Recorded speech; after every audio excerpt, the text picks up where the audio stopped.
सोनपुर नामक गांव में एक गरीब विधवा अपने दो बेटों रामू और श्यामू के साथ रहती है। दोनों भाई खेतों में मेहनत करके घर का खर्च चलाते हैं। उनकी मेहनत और एकता की वजह से उनके खेत में हर साल अच्छी फसल होती है।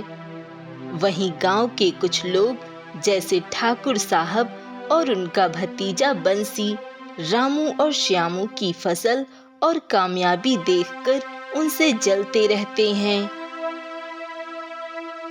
रामू, श्यामू, थोड़ा रुककर पानी पी लो। दिन भर मेहनत करते हो तुम दोनों। शरीर को भी ताकत चाहिए जिससे तुम और अच्छे से काम कर सको। हाँ माँ, और इस बार फसल बेचकर तुम्हारे लिए नई साड़ी लाएंगे। चाचा, देखो ये दोनों भाई कैसे हंस खेल रहे हैं। इनके खेत हर साल हमसे बेहतर फसल देते हैं। गांव वाले इनकी तारीफ करते नहीं थकते। बंसी, जलन छोड़, दिमाग लगा।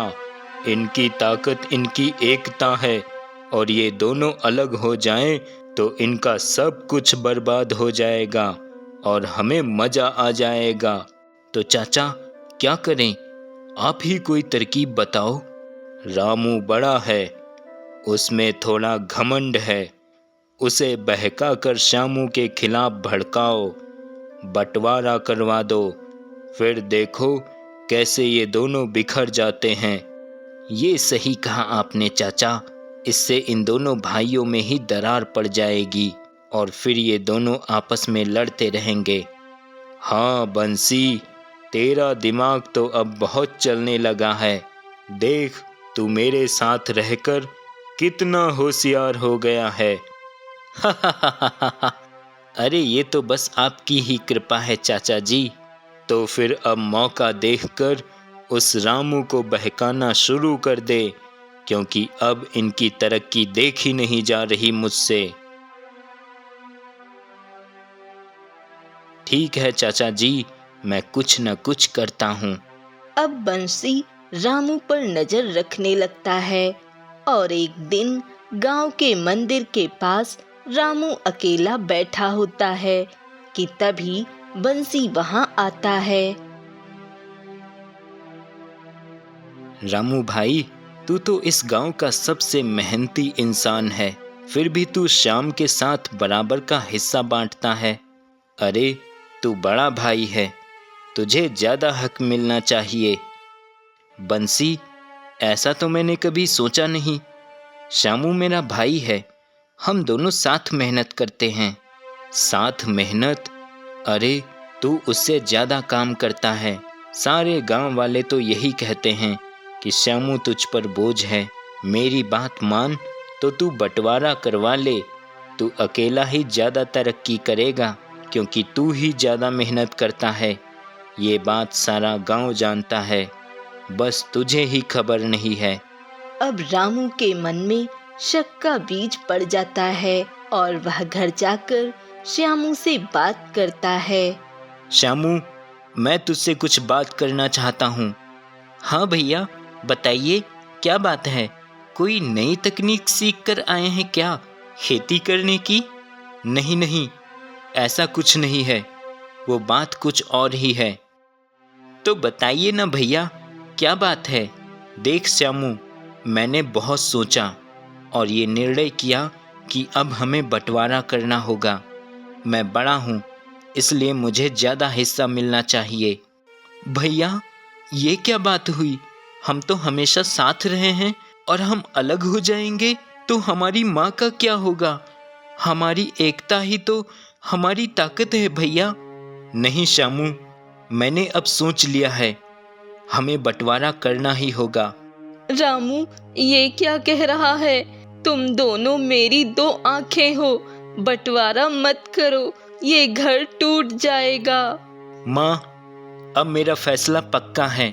श्यामू, तुझे छोटा खेत और आधा घर मिलेगा, बाकी मेरा होगा। श्यामू चुपचाप सिर झुका लेता है। बंटवारा हो जाता है।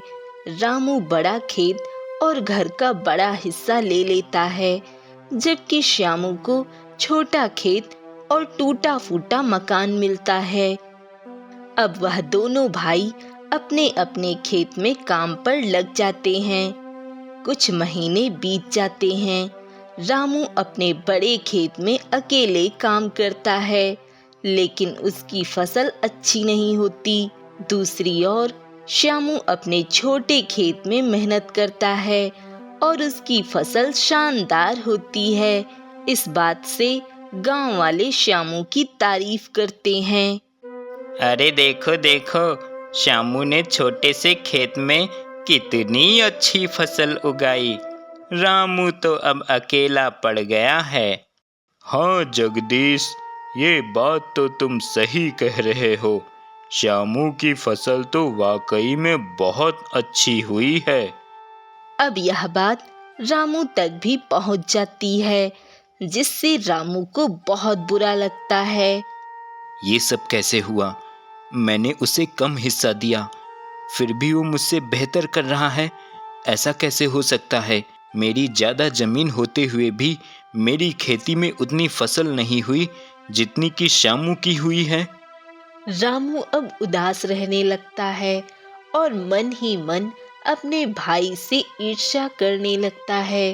एक दिन रामू अपने खेत की ओर जा रहा होता है कि तभी वहां बंशी आ जाता है। अरे रामू भाई, क्या हाल चाल है? ठीक ही है बंसी, तू तो सब जानता ही है कि मेरी फसल इस बार अच्छी नहीं हुई है, जिस वजह से मन बहुत दुखी है। हाँ बंसी, किस्मत किस्मत की बात है। एक भाई की फसल बहुत अच्छी हुई और एक भाई की फसल बस ठीक ठाक हुई। भाई सारे मजे तो उस श्यामू के हैं। बंसी रामू के सामने श्यामू की खूब तारीफें करता, जिससे रामू के मन में श्यामू के लिए और क्रोध आ जाता है और वह मन ही मन श्यामू के बारे में गलत सोचने लगता है। ये सारे गांव वाले बस श्यामू की ही तारीफ करते रहते हैं, मेरी तो किसी को पड़ी ही नहीं है। अब मैं श्यामू की फसल देखो कैसे बर्बाद करता हूँ। आज रात ही मैं चुपके से जाकर श्यामू की सारी फसल बर्बाद कर दूंगा और फिर मुझे सुकून मिलेगा। अरे रामू, ये मन ही मन क्या सोचे जा रहा है भाई? हमें भी तो कुछ बता। कुछ नहीं, वो बस ऐसे ही, मैं घर जा रहा हूँ। इतना कहकर रामू अपने घर चला जाता है और उसी रात वह श्यामू की फसल बर्बाद करने के बारे में सोचने लगता है। यही सही मौका है। रात भी हो गई है, अब मुझे चुपके से श्यामू के खेत की ओर जाना चाहिए। रामू यह कह ही रहा होता है कि तभी अचानक तेज हवाएं चलने लगती हैं और साथ ही तेज बारिश भी होने लगती है। अरे, इस बारिश और तूफान को भी अभी ही आना था। सारा किया कराया सब धरा का धरा ही रह गया। अब इस बारिश में बाहर जाना ठीक नहीं होगा। चलो अब सो जाता हूँ और फिर किसी दिन मैं अपने काम को अंजाम दूंगा। रामू अब सो जाता है और अगली सुबह जब वह जगता है तो देखता है कि उसके घर की दीवारें आंधी से टूट गई हैं। अरे अरे, ये सब क्या हो गया? मेरा घर टूट गया। अब मैं कहाँ जाऊंगा? रामू, ओ रामू, अरे तेरा खेत डूब गया है और तेरी सारी फसल भी डूबकर खराब हो गई है। जा जल्दी से अपने खेत में जाकर देख। रामू यह सुनते ही दौड़ता हुआ अपने खेत पहुंचता है और अपना डूबा हुआ खेत और नष्ट हो चुकी फसल देखकर बहुत दुखी हो जाता है और निराश होकर अपने घर वापस आ जाता है। हे भगवान, ये तूने क्या किया? अब मैं क्या करूंगा? कहाँ जाऊंगा? मैं तो कहीं का नहीं रहा।